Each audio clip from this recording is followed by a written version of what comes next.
দর্শক, ইস্পাহানি মির্জাপুর চা মুক্তবাক অনুষ্ঠানে আপনাদের সবাইকে স্বাগত জানাচ্ছি। শুরুতে জানিয়ে দেব আজকের শিরোনামগুলো।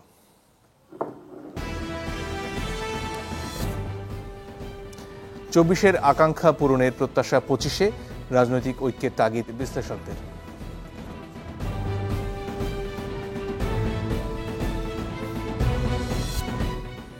বেঁধে দেওয়ার সময়ই জুলাই ঘোষণাপত্র দেওয়া সম্ভব, বিভিন্ন পক্ষের সাথে আলোচনা শুরু সরকারের।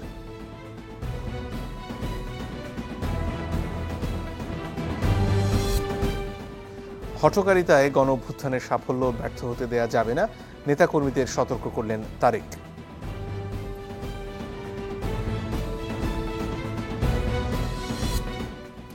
রাজস্ব বাড়াতে আরেক দফা খড়গ নামছে ভোক্তাদের উপর, শতাধিক পণ্য সেবায় পড়ছে বাড়তি শুল্ক।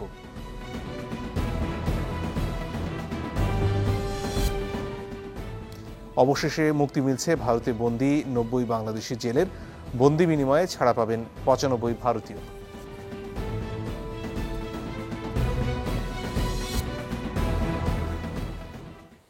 দর্শক, আজ আপনাদের সাথে আছি আমি মনজুর আল মতিন। আজকে আমরা আলোচনা করব বর্তমান রাজনৈতিক পরিস্থিতি, বিশেষ করে ২৪-এ গণঅভ্যুত্থানের যে স্বপ্নগুলো ছিল সেগুলো ২৫ সালে এসে কিভাবে বাস্তবায়ন হতে পারে। সেখানে গণহত্যার বিচার যেমন আছে, তেমনি নির্বাচন নিয়েও প্রত্যাশা রয়েছে। এসব নিয়ে কথা বলতে দুজন সম্মানিত অতিথি রয়েছেন আমাদের সাথে। আছেন জনাব মাহমুদুর রহমান মান্না, তিনি সভাপতি নাগরিক ঐক্য, এবং আছেন জনাব ফজলুর রহমান অ্যাডভোকেট, তিনি বিএনপি চেয়ারপারসনের উপদেষ্টা। আপনাদের দুজনকেই স্বাগত আমাদের এই অনুষ্ঠানে। শুরুতেই জনাব মান্না, আপনার কাছে আসতে চাই। নতুন বছর শুরু হলো এবং ২৪-এর যে ঘটনাগুলো, সেখানে একটি নির্বাচন বছরের শুরুতে, যেখানে আওয়ামী লীগের নেতৃত্বে আবারও সরকার গঠন, এবং তারপরে জুলাইয়ে সেই সরকারের পতনের মধ্য দিয়ে নতুন একটা বাংলাদেশ গড়ার স্বপ্ন। ২৫ সালে এসে সে সম্ভাবনা কেমন দেখছেন আপনি? স্বপ্ন দেখতে তো কোনো অসুবিধা নেই, স্বপ্ন দেখতেই পারেন আপনি, এবং মানুষ স্বপ্ন নিয়ে বেঁচে থাকে। আমি এটা স্যাটায়ার করছি না, সেই স্বপ্ন বাংলাদেশের মানুষের মনে আছে, চোখে আছে, এবং আমরা স্বপ্ন দেখতে ভালোবাসি। এক ধরনের যদি বলি যে স্বপ্ন বিলাস, তাও আছে। মানে আমি এরকম করে বলি, মানে আমি আমার পিতাদের কাছে শুনেছি পাকিস্তান যখন হয়েছিল তখনও তারা খুব উৎপন্ন হয়েছিলেন। আমার বড় বোনের কাছে শুনেছি তারা ওই কাগজ কেটে কেটে পাকিস্তানের ফ্ল্যাগ বানাতেন এবং ১৪ই আগস্ট খুব ভালোভাবে ধুমধাম করে পালন করতেন। ওইটা যেমন হয়েছে, আমাদের মুক্তিযুদ্ধের সময় দেখেন একই রকম ছিল। পরবর্তী যতগুলো বড় বড় আন্দোলন হয়েছে, সেটা ৫২ বলেন, ৬০-এর দশকেরটা বলেন, ৬৯ বলেন, স্বাধীনতা যুদ্ধ বলেন, এরশাদ বিরোধী আন্দোলন বলেন, সবসময় এটা ছিল। এখনও এটা হয়েছে। আমি কোনো তুলনামূলক বিচার করতে চেষ্টা করছি না, দরকার বাকি, কিন্তু এখনকার এই আন্দোলনটা একটা বিশাল আন্দোলন হয়েছিল। মানে আমি ভুলতেই পারি না, যেরকম দুই বাহু প্রসারিত করে মানে বুকে গুলি ডেকে নিয়ে নেওয়া, এরা আবু সাইদ করেছেন। আমি পৃথিবীর ইতিহাস খুঁজে এই রকম পাচ্ছি না এখন পর্যন্ত, মেবি আছে কিন্তু আমি পাইনি। এবং জীবন দেওয়ার এত বড় প্রত্যয় কোথা থেকে আসে মানুষের? তখন আমার মনে হয় যে বাংলাদেশের মানুষই পারে। ওই যে সাবাস বাংলাদেশ, পৃথিবী অবাক থাকে, এরকম। সো বুকের মধ্যে আশা হয় যে আমরা পারবো, কিন্তু আবার পরবর্তী যখন দেখি যে এত কথার পরে, ধরেন এই যে সবাই বলে নতুন বাংলাদেশ গড়বো, যে নতুন বাংলাদেশ মানে কি? এই পচা গলা নষ্ট বাংলাদেশের বদলে আমি একটা সুখী জীবনযাপন করবার মতো, আনন্দিত বসবাসের মতো একটা দেশ চাই। এটাকে আপনি কেউ সমাজতন্ত্র বলুক, কেউ কল্যাণ রাষ্ট্র বলুক, কেউ গণতান্ত্রিক রাষ্ট্র বলুক, যে যে ল্যাঙ্গুয়েজে বলুক না কেন, মূল স্পিরিটটা তো সেটা। কিন্তু সেইটা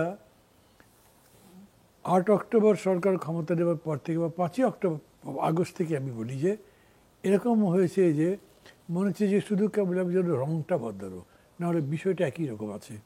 চতুর্দিকে গেলেই চাঁদাবাজির অভিযোগ আছে, দখলদারিত্বের অভিযোগ আছে, এবং মানে দলে দলে যেখানে সুসম্পর্ক গড়ে ওঠা উচিত, রাজনীতিতে যেখানে একটা পরিশীলিত সংস্কৃতির চর্চা হওয়া উচিত, সেখানে দেখা যাচ্ছে ঠিক আগের মতোই টার্গেট করেই কে আমার প্রতিদ্বন্দ্বী হতে পারে, তাকে কীভাবে ঘায়েল করা যায়, সেই সব কাজ হচ্ছে। আমরা সংস্কার বলছি, কিন্তু মানুষের মনের মধ্যে যে পশুটা আছে, মনের মধ্যে যে লোভটা আছে, মানুষ বলতে আমি শুধু একটা কৃষকের কথা বলছি, সেই মানুষ সর্বোচ্চ জায়গায় যে আসেন তিনিও মানুষ, সব মিলে বলছি আমি। ওইটার যদি মৃত্যু না হয়, ওটাকে যদি আপনি দমন করতে না পারেন, তাহলে তো কল্যাণ করতে পারবেন না। আপনি একটা ভালো দেশ গড়বেন কীভাবে? যদি সরকার ভালো না থাকে, সরকার ভালো হতেই হবে। আর পার্লামেন্টারি ডেমোক্রেসিতে গ্যারান্টি কি যদি পলিটিক্যাল পার্টিগুলো ভালো হয়, দুটো পার্টির মধ্যে 19-20 হবে, তার মধ্যে বড় চয়েসে একটা যেটাকেই দেয়। কিন্তু যদি দুটোই এরকম হয় বা তিনটা যা আছে সবাই সরি একই রকম হয়, যে তার মধ্যে থেকে মানুষের বেছে নেবার কোনো সুযোগ না থাকে, তখন আপনি করবেন কি? আমি মানুষের মধ্যে যেটা দেখছি সেটা হচ্ছে মানুষ আশা করতে পারছে না যে ভালো কিছু হবে। এখানে বিএনপি বা আওয়ামী লীগের বাইরে গিয়ে এক ধরনের রাজনৈতিক আদর্শে বিশ্বাস করেছিলেন বলে তো আপনি আলাদা দল করেছেন এবং সেটা নিয়ে মানুষের কাছে যাবার চেষ্টা করছেন এতদিন ধরে।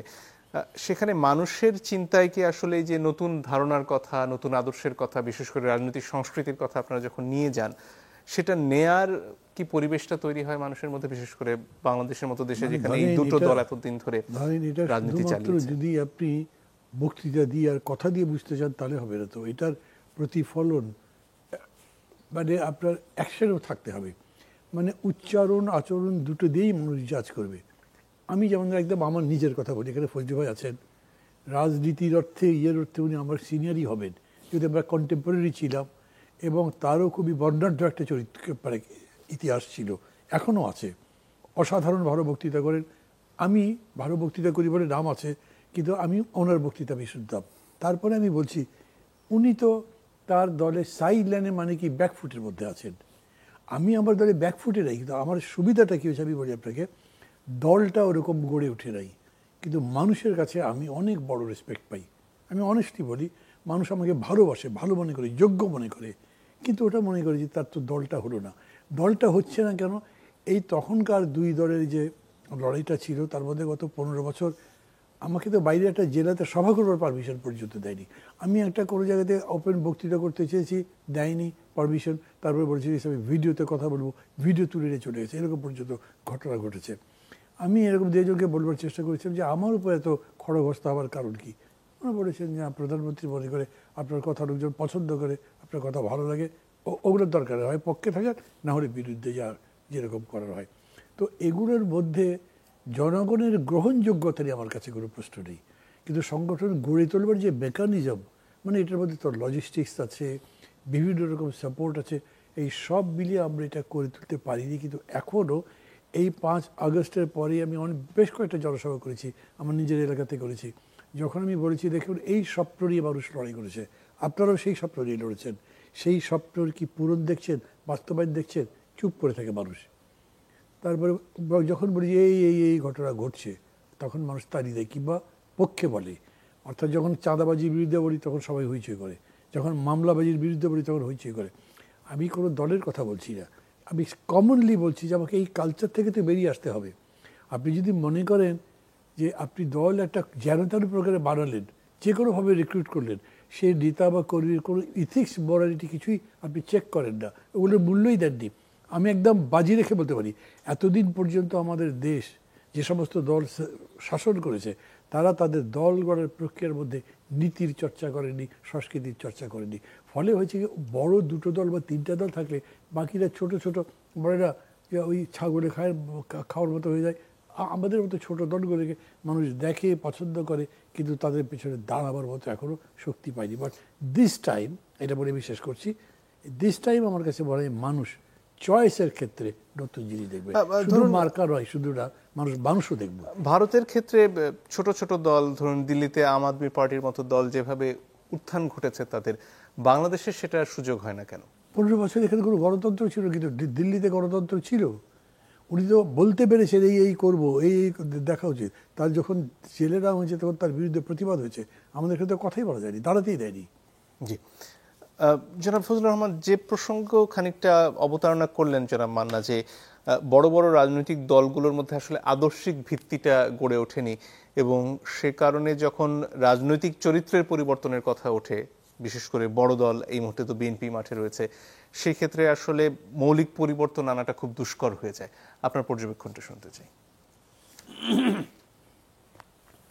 আপনাকে অসংখ্য ধন্যবাদ। যারা আমাদের কথা শুনছেন তাদেরকে আমার সালাম, আসসালামু আলাইকুম, এবং আজকের এই ইংরেজি নববর্ষের শুভেচ্ছা জানাইলাম বাংলাদেশের মানুষকে। মান্না ভাই কথাগুলো খুব, মান্না ভাই যখন কথা বলে তখন তো একটা অভিজ্ঞতা থেকে কথাটা বলে, জীবনের সবচেয়ে বড় অভিজ্ঞতা, যে আজকে 50 বছর 52 বছর যাবৎ রাজনীতি করতেছে, এর তো কোনো তুলনা, অভিজ্ঞতার তো কোনো বিকল্প নাই। এটা খুব ক্লিয়ারলি লেখা আছে, experience has got no alternative. কাজে উনার দৃষ্টি ভঙ্গি দিয়ে যেটা দেখে সেটা তো খুব ভুল হবে, এটা আমি মনে করি না। আর আমাদের দেশের রাজনৈতিক দলগুলো কেন গড়ে উঠছে না, আমি আজকে প্রায় সারাদিন বসে বসে আমি পৃথিবীর বিভিন্ন রাজনৈতিক দেশ যেখানে গণতন্ত্র আছে তাদের রাজনৈতিক দলগুলোর ইতিহাস হ্যাঁ আমি দেখছিলাম। আমার কাছে মনে হয়েছে আমাদের দেশে আমরা কেউ দল করি না। দল করার জন্য যে যে ক্রাইটেরিয়াগুলো আছে, ধরেন আমি পলিটিক্যাল সায়েন্সের ছাত্র, সেটা নাই বা বললাম, এটা কিছু ক্রাইটেরিয়া আছে, ওইভাবে নাই বা বললাম। দল করার জন্য প্রথমত পরাধীন দেশে একটা স্বপ্ন লাগে। আমার দেশ তো আর পরাধীন না। আমার দেশে মুক্তিযুদ্ধের মাধ্যমে যে দেশটা আসলো,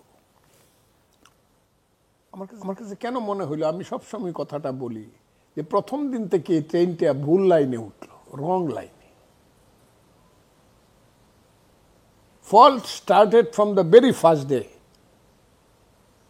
এবং যারা এই ভুলটা যারা করলেন তাদের হাতেই দেশ ছিল, তারাই দেশ করছিলেন, তারাই মানুষকে স্বপ্ন দেখাইছিলেন, যুদ্ধে নিয়ে গেছিলেন। সন্তান হারা করছিল পিতাকে, পিতা হারা করছিল সন্তানকে। তাদের চেয়ে আশার জায়গা আর জনগণের ছিল না, এত আশা। কিন্তু আপনাকে যদি খুব ক্লিয়ারলি বলি, আজকে আমারও তো বয়স হয়েছে ৭৭ বছর। আওয়ামী লীগের যারা জাতীয় নেতা ছিল তারা সবই ৫০ বছর ৫২ বছর বয়সে আইদার দে আর কিল্ড অথবা অনেকেই মারা গেছে। এখন আর জাতীয় নেতা কেউ নাই।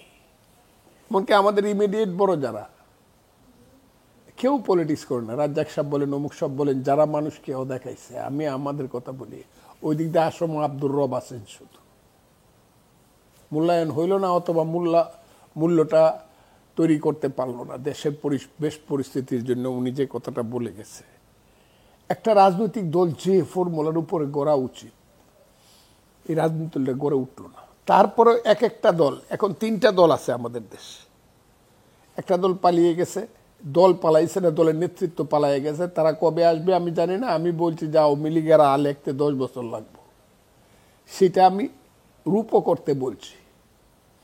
কিন্তু আমি এটাও বলি, 10 বছরের মধ্যে আওয়ামী লীগ এসে মানুষের সামনে পা উঁচু করে, গলা উঁচু করে বলতে পারবে না আমি আওয়ামী লীগ করি, নিজের লজ্জায় বলতে পারবে না। এটা ঐতিহাসিক লজ্জার কাজ করছে তারা। দেয়ার ফেসিজমের যে কাজটা, এটা তারা করে গেছে। আওয়ামী লীগ বাদ দেন, রইল জাতীয় পার্টি, রইল আওয়ামী লীগের সহযোগী হিসাবে আরো নিচে এদের অবস্থান। এবং আসার জায়গাটা রয়ে গেল কে? বিএনপি।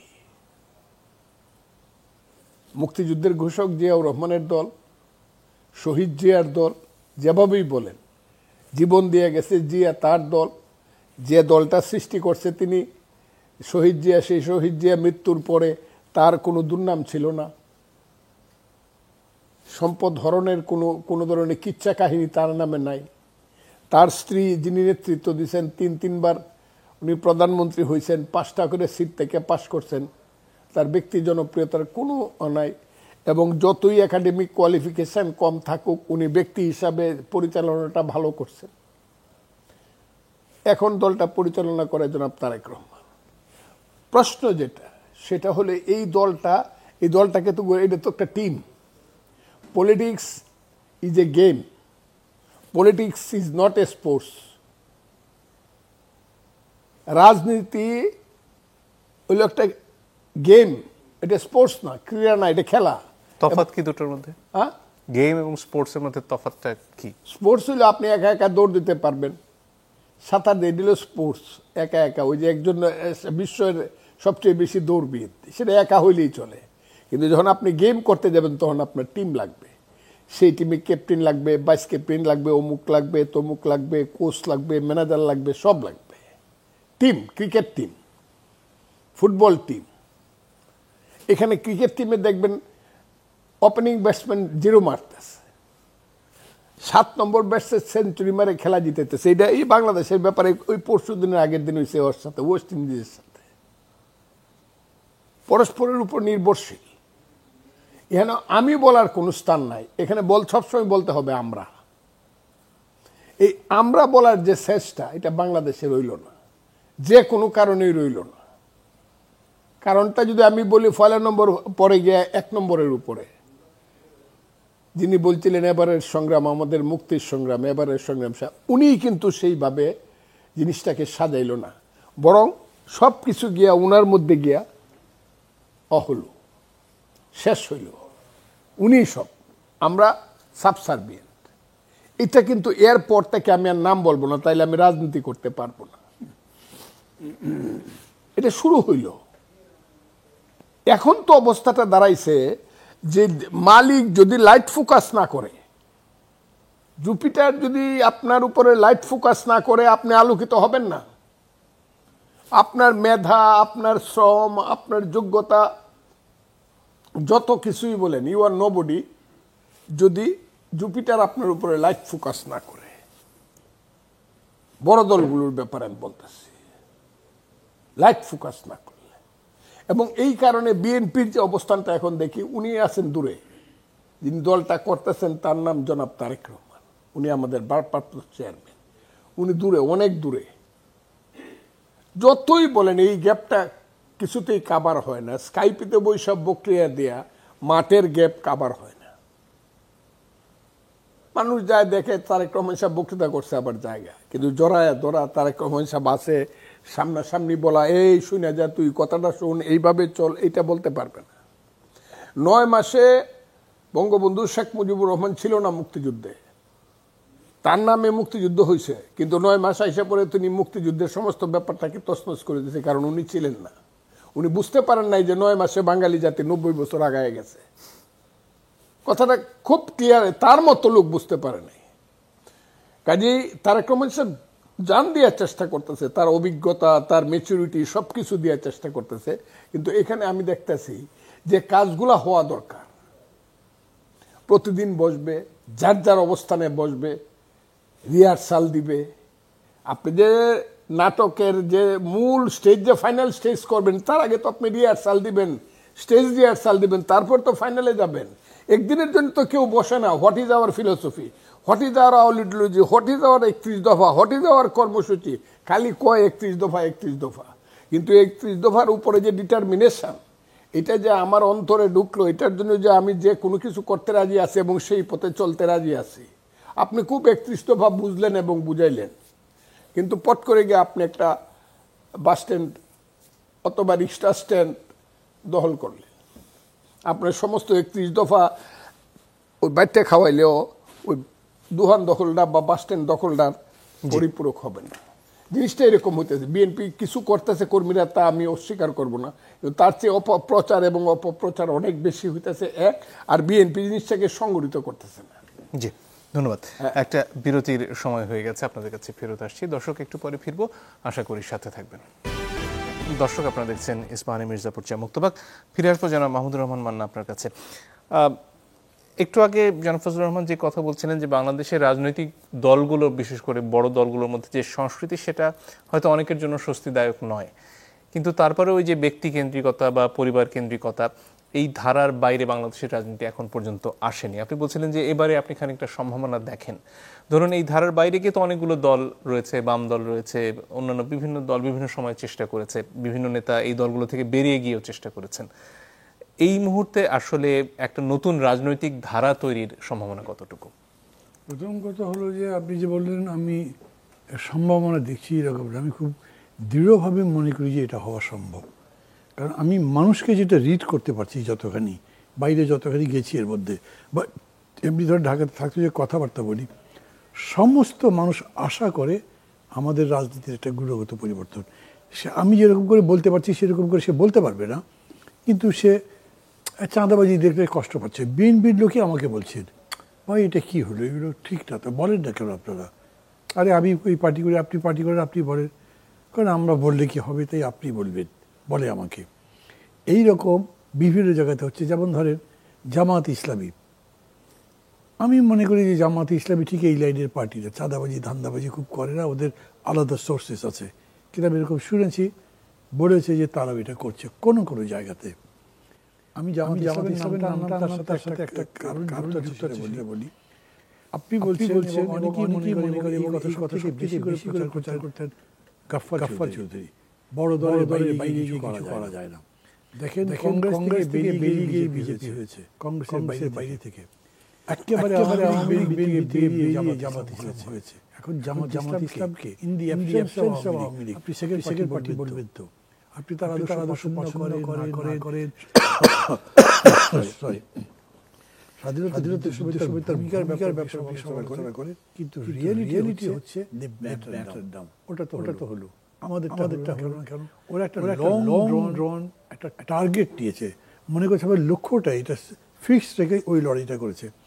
আমাদের যারা বড় বড় দল থেকে বেরিয়ে গেছেন এরা সবই কিন্তু ওই ক্যাভেলিয়ার টাইপের। কীরকম? রাগারাগি হয়েছে, পছন্দ হয় নাই, ওই তাৎক্ষণিক একটা ঘটনায় বেরিয়ে গিয়ে একটা দল করে দিয়েছেন, কিন্তু দল করবেন এই রকম যে একটা লম্বা ধরনের মানসিকতা লাগে এটা তাদের কারোর মধ্যে ছিল আমার মনে হয়নি। আমি নাম ধরেও বলতে পারি। এখন আপনি আমাকে জিজ্ঞেস করতে পারেন, তো আপনি তো করছেন 12-13 বছর ধরে, কী দেখছেন? আমি আবার বলছি, আমি এখনও সম্ভাবনা দেখি। আমার যদি ওই লজিস্টিক সাপোর্ট থাকতো আমি অন্তত আওয়ামী লীগ বিএনপির পরেই আসতে পারতাম মনে করি। আমি গত 15 বছরের অবস্থার তো পরিবর্তন গত 4 মাসে হয়েছে। সেখানে অন্য রাজনৈতিক দল করে বিএনপির সাথে মাঠে আপনাদের জানি না কত বিরোধ কত সৌহার্দ্যপূর্ণ অবস্থান হয়। এই সময় আসলে দল গোছানো সম্ভব কি হচ্ছে? বিএনপি আমাদের বিরোধের সম্পর্ক নেই। আমি আমার কথা বলছি, বিরোধের সম্পর্ক নেই। কিন্তু আমি বিএনপিকে বন্ধু মনে করে বলি কি বলতে পারবো না যে আপনাদের অমুক জায়গার অমুক নেতা কিন্তু মামলাবাজি করেন, চাঁদাবাজি করেন, কিংবা এই করেন। আমি টকশোতে প্রসঙ্গ আসতে তো আমাকে বলতে হবেই। আমি এখানে ইতিহাস সত্য অস্বীকার করে গেলে পরে আমাকে লোকে ধরবে, এটাও বিএনপির নেতাদের বুঝতে হবে। আমি তাদেরকে এই বিষয়গুলো বলেছি। আমি তাদের যে দুর্বলতা, অসহায়ত্ব সেটাও দেখেছি, আমি কিন্তু অ্যাপ্রিসিয়েট করছি। তারেক রহমান তার নিজের পজিশনকে এখন গ্লোরিফাই করতে সব পার্টি করবে, সব নেতা তাই করবে, উনি এগুলোর উপর অ্যাকশন নেওয়ার চেষ্টা করছেন।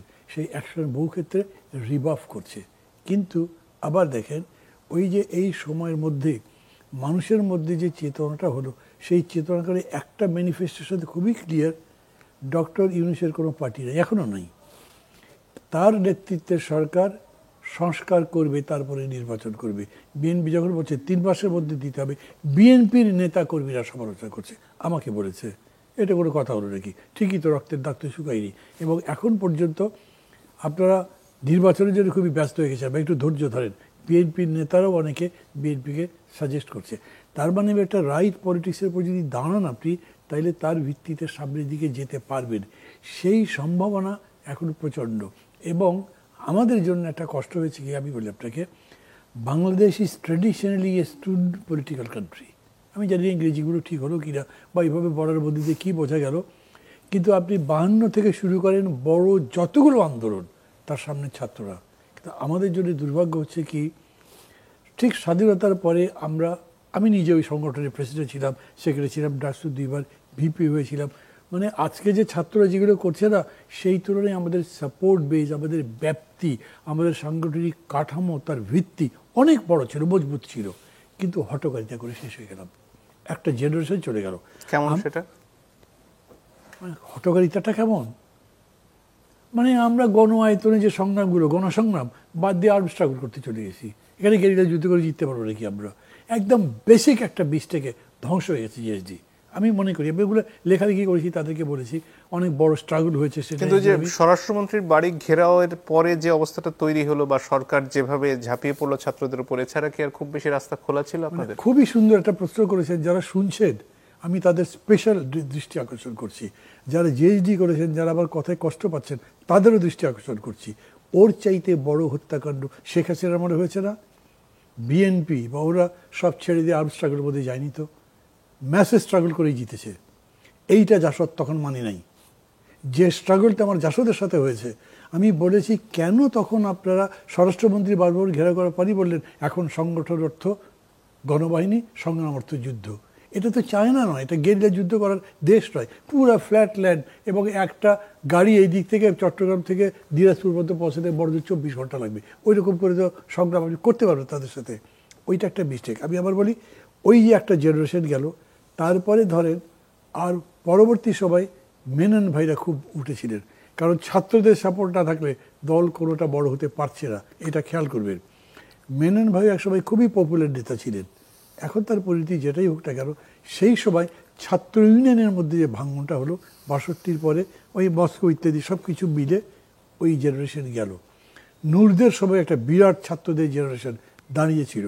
আমি সমালোচনা করা এখন মানে কথার পৃষ্ঠে এসে গেল, নূররাও সেরকম করে ছাত্রদের নিয়ে আলাদা করে দল করে দাঁড়াতে পারলেন না, কিন্তু যেটা জেএসডি পেরেছিল। সেখানে ভুলটা কি হয়েছিল নূরদের? আমি বললে আমি বুঝতে পারছি এটা বলাটা ঠিক হবে কিনা, বিকজ মানে ওরা আবার আপনাদের অভিজ্ঞতা থেকে তো নিশ্চয়ই তাদের শিক্ষা নিতে পারবে কিনা সেটাই আমার কাছে একটু ভয় লাগছে।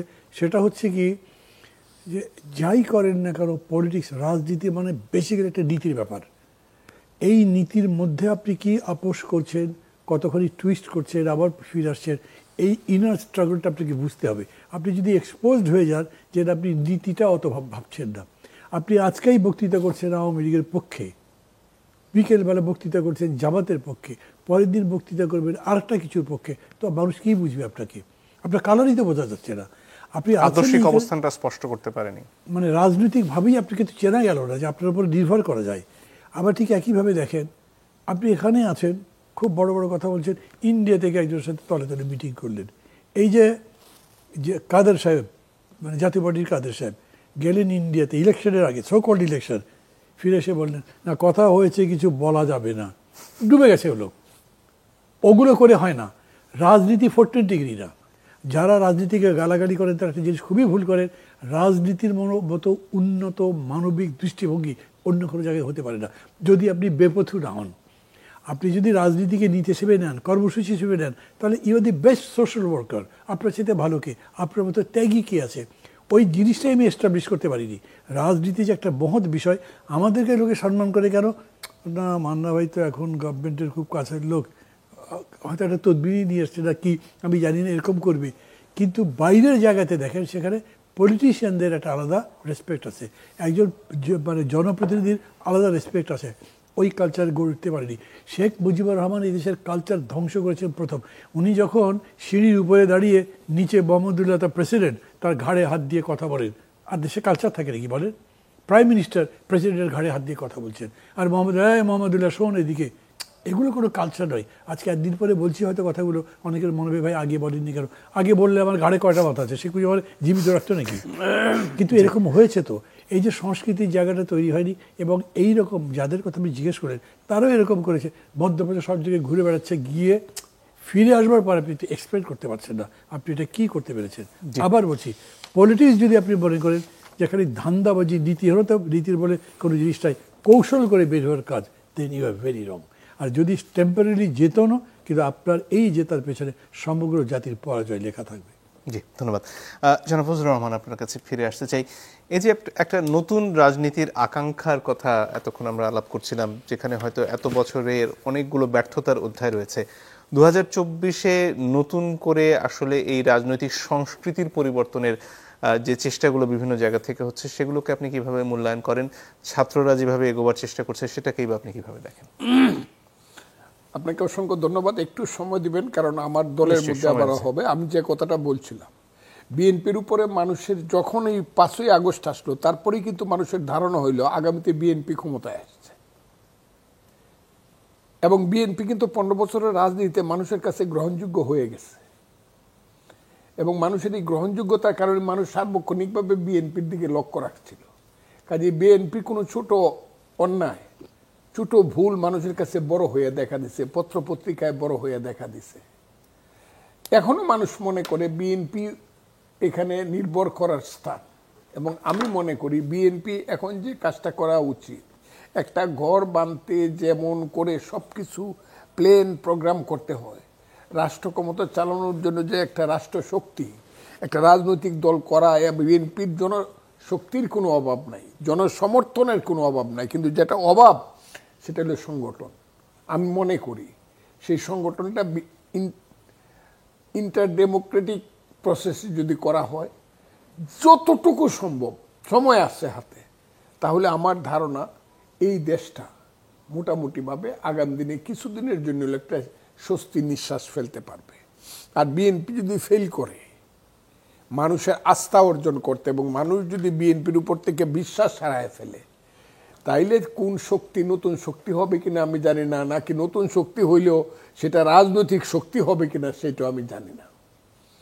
সেটা ভিন্ন শক্তিও হইতে পারে, মানুষ যদি বিএনপির উপর আস্থা হারায় ফেলতে পারে। আর এখন যে কথাটা বলতেছেন, আমি আর নতুন প্রজন্মকে আমি আর এখন বুঝি না, এরা কি বলতে চায়, কি করতে চায়, সেইটা ওইভাবে আমি বুঝতে চাই না। কিন্তু এদের কিছু কিছু কথায় আমার কাছে মনে হয় তারা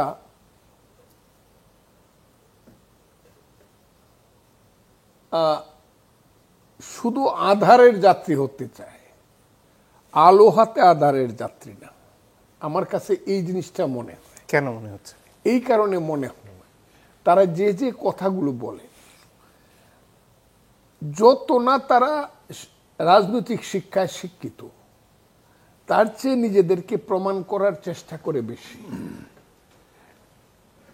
বিনয়ী হওয়ার চেয়ে তাদের উদ্ধত্ততা অনেক বেশি। এরা আমার সন্তান বলি আমি কথাটা বলছি, এদের কথার মধ্যে মারাত্মক উদ্ধত্তপনা আছে।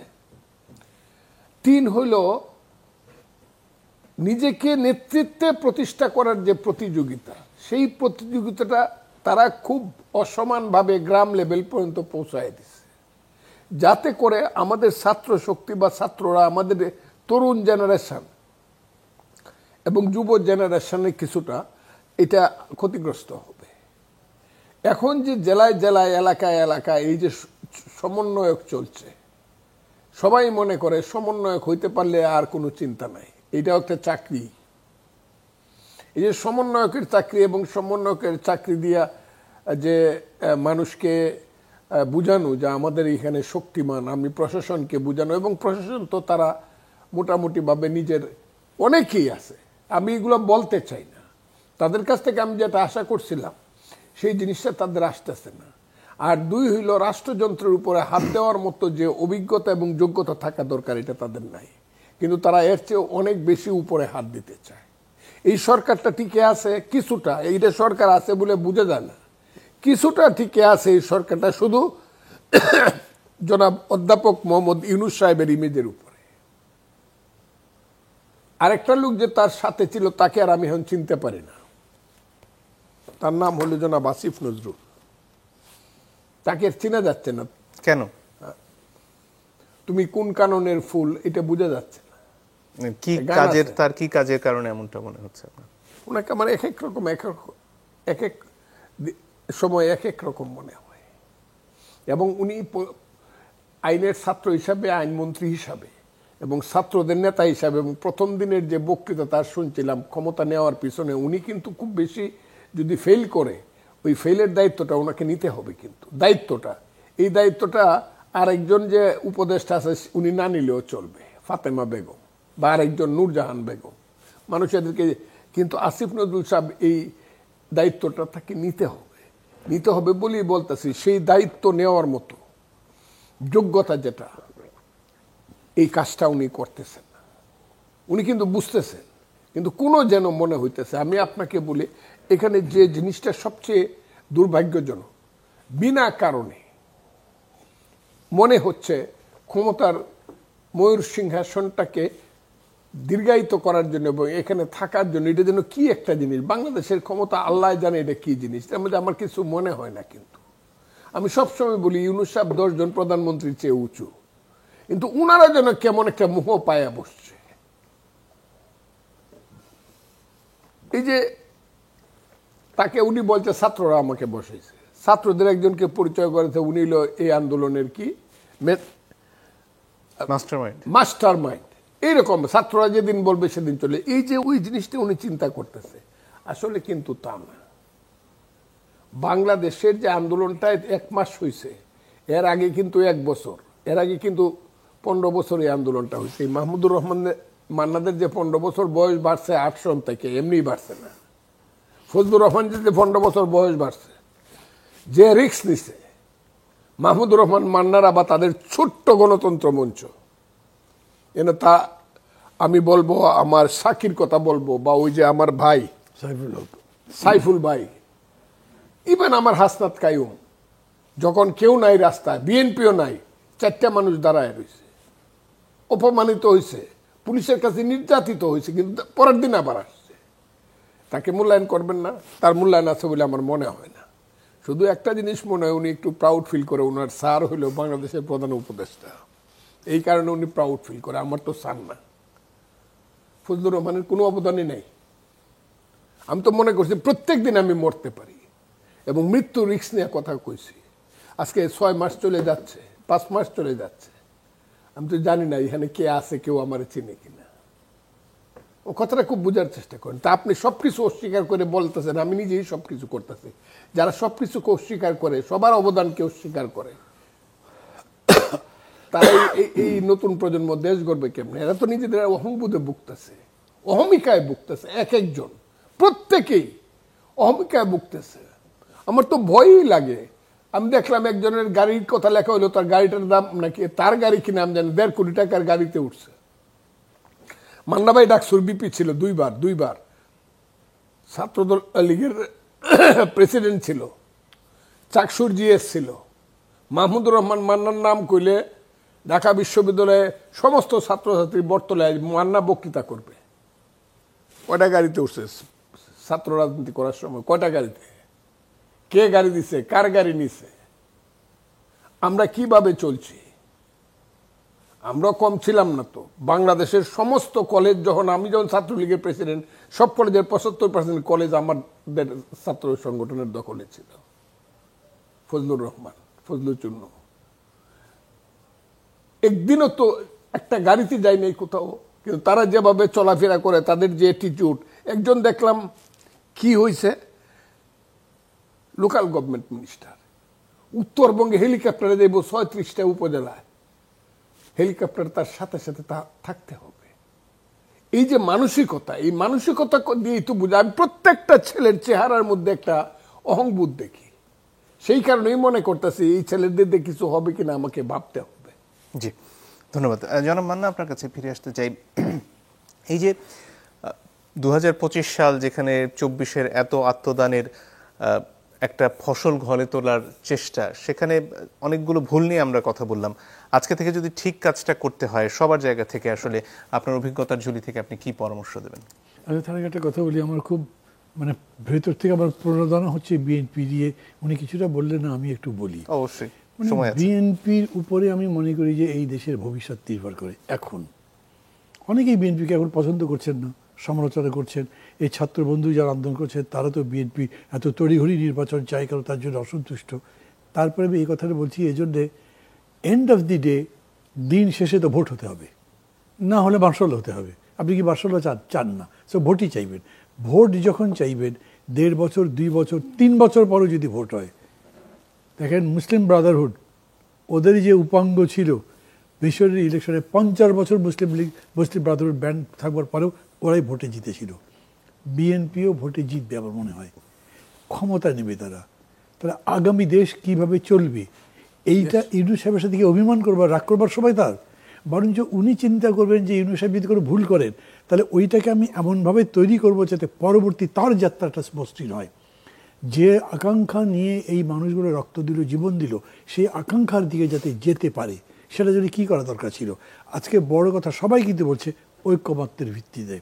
একটা খুবই বড় জিনিসের প্রতি ডক্টর ইউনূস অনেকগুলো কথা কিন্তু উনি খুবই চমৎকার বলেছে। আমি মনে করি কিছু কিছু স্টেপ নিয়েছেন, সেগুলো রাজনীতি না করলেও রাজনৈতিক বিবেচনায় আমার কাছে খুব উচ্চমানের মনে হয়। উনি বলছেন যে আমি কোন সংস্কার আমি চাপিয়ে দেবো না, আমি ঐক্যমত্যের ভিত্তিতে করব। তো এই ঐক্যমত্য গড়বার সবচাইতে বড় প্লেয়ার কে? বিএনপি। বিএনপি ছাত্ররা হুলস্থুল করে ফেলছে, এই চুপ্পু চাই না, কিন্তু এরা যখন চুপে চাপে গিয়ে বললো যে না, আমরা কনস্টিটিউশনের বাইরে যাব না, তখন ডক্টর ইউনূস তাকে বদলাতে পারেননি। অথবা ডক্টর ইউনূসের নিজেরই এজেন্ডা ছিল, জানি না, কিন্তু এরা বলেছে। এইরকম বিভিন্ন জায়গায় তারা বলতে পারে। তো বিএনপি কেন আগামী দেশটা কেমন চাই, কিভাবে চাই, তারপরে 3 দিনের সেমিনার করে না, সবাইকে ডাকুক, ডেকে তাদের মত দিক। এই যে সেদিন একটা জাতীয় কি বলে সেমিনার একটা হলো না জাতীয় সংলাপটা কি জানো, ইউথ ডেভেলপ কৃষি ইনস্টিটিউটে যেটা হলো, মানে একটা ওয়ার্ল্ড ফোরাম নিউ ইয়র্ক থেকে অন্য জায়গা থেকে আসলে আলী রিয়াজ ছিলেন, ডক্টর ইউনূস উদ্বোধন করেছেন, 2 দিনের প্রোগ্রাম আছে, আমি একটাতে গেছি, পরশুদিন যেটা হয়েছে ওই যে কৃষিবিদ ইনস্টিটিউশন, এইরকম প্রোগ্রাম তো বিএনপির করবার কথা।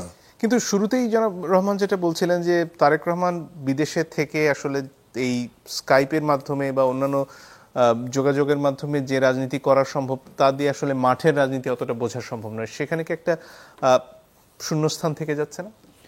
মানে এখন ধরেন উনি তো বলেছেন উনি ওই দলটা করেন, উনি আমার চেয়ে নিশ্চয়ই ভালো যার বলবেন, কিন্তু কমিউনিস্ট ইন্টারন্যাশনাল প্রতিষ্ঠিত হয়েছিল দেশের বাইরে, রাশিয়াতেও নয়, ইন্ডিয়াতেও নয়। তারপর ইমাম খোমেনি যে এত বড় ইরানের বিপ্লব করলেন, দেশের বাইরে ছিলেন।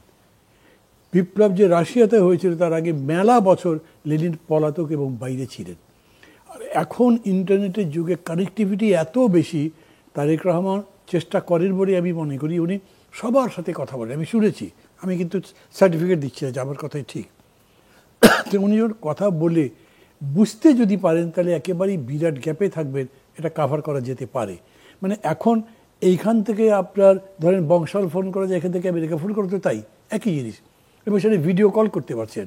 তো এটা পারবেন না আমি সেরকম মনে করি না, কিন্তু যদি তার গ্যাপ থেকে যায় তারপরেও সেটা কাভার করে কি পথে যাবে সেটা জানি না। কিন্তু ধরেন ওই রকম একটা জাতীয় সংলাপ হচ্ছে, দেশের সমস্ত বড় বড় মাথা বুদ্ধিজীবী রাজনৈতিক নেতা আছেন, তারেক রহমানের অডিওতে বা ভিডিওতে সেখানে অ্যাড্রেস করছেন, শুনছেন। উনি যদি 3 দিন খালি শোনেন, কোনো বক্তৃতাও না করেন, তাও তারটা বিরাট বক্তৃতা হবে।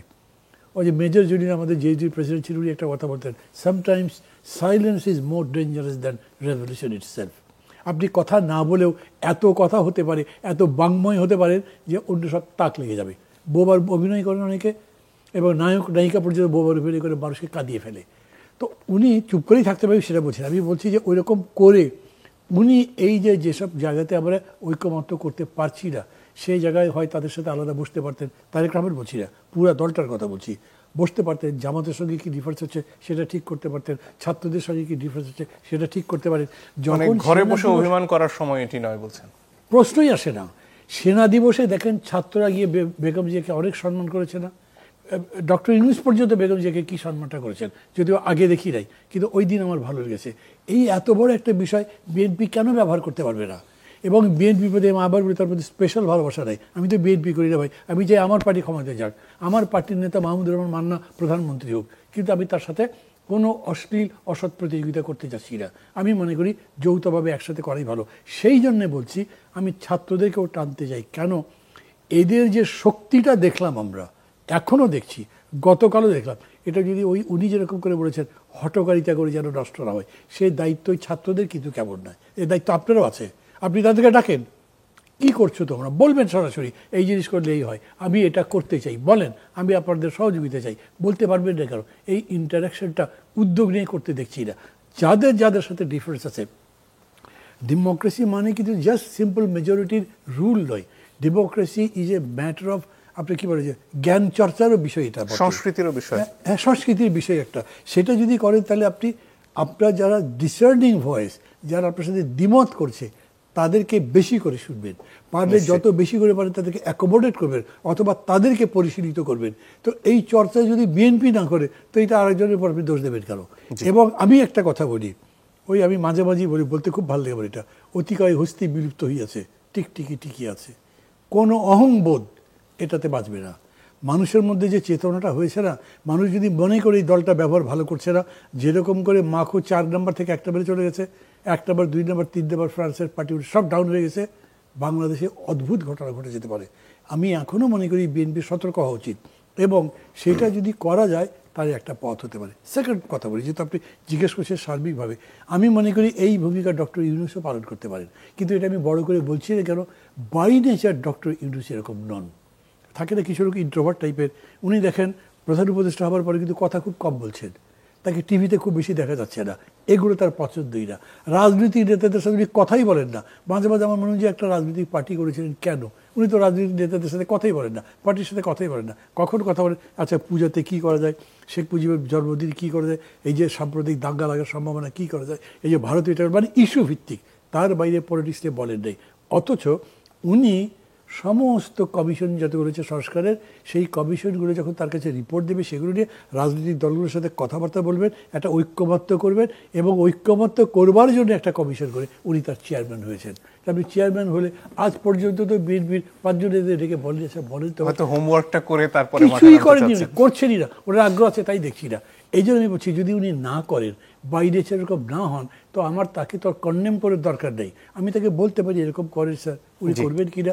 আর বিএনপি উদ্যোগীরা যদি সবাইকে এক করে এটা করবার চেষ্টা করতে পারে, তাহলে দেশ সেভ হওয়ার সম্ভাবনা আছে, আদারওয়াইজ বড় বিপদ হতে পারে। জনাব ফজলুর রহমান, যদি আর কিছু যোগ করার থাকে, মিনিট খানিক কাছে সময়, যদি আর কিছু যোগ করার থাকে। আমি মনে করি যে এখন যে অবস্থা ধরছে দেশে, এখন সরকার যত বেশি জিনিসটাকে লিঙ্গার করবে, কমিশনের মাধ্যমে হোক, সংস্কার করার কথা বলে হোক, বিভিন্ন উসিলায় হোক, ততই দেশ একটু পিছন দিকে যাবে, অন্ধকারের দিকে যাবে, জটিলতার দিকে যাবে। এখন একমাত্র কাজ হওয়া উচিত এই সরকারের, ওই যে মান্না ভাই যেটা বলছে সেটার সাথে আমি সবটাই একমত না। ওই যে ইলেকশনটা চাইতেছি আমরা, এই কারণে আমরা কেন এত অস্থির হইলাম, এই হইলাম না। আমি প্রথম বলছিলাম এই সরকারকে 3 বছর দেওয়া হোক, কিন্তু এই সরকারের আচার আচরণ, কথাবার্তা, চলাফেরা সবকিছু মিলে টিলে আমার যা মনে হইতেছে জিনিসটা এইরকম। আপনাকে উদাহরণ দেই, আমি পাঠাইলাম, আমি না শেষ, একজন ছেলে নতুন বিয়ে করবে, 2 বন্ধুরে পাঠাইলো, গিয়ে দেখা গেল এক বন্ধুর পছন্দ, বউ নিজেরই পছন্দ হয়ে গেছে গা, সেই নিতে চায়। এইরকম বন্ধুর কাছে বউ দেখার দায়িত্ব দেওয়া তো লাভ নাই। আমি তাই মনে করি। অনেক ধন্যবাদ। যে এখন সঠিক পথে খুব দ্রুত মানে আমি 3 মাস বলতেছি না, অন্তত উইদিন 25 ডিসেম্বর ইলেকশনটা দিয়ে দেওয়া উচিত এবং ডিক্লেয়ার করা উচিত সমস্ত রুলস। অনেক অনেক ধন্যবাদ আপনাদের দুজনকেই। দর্শক আপনাদেরকে ধন্যবাদ, বিদায় নিচ্ছি।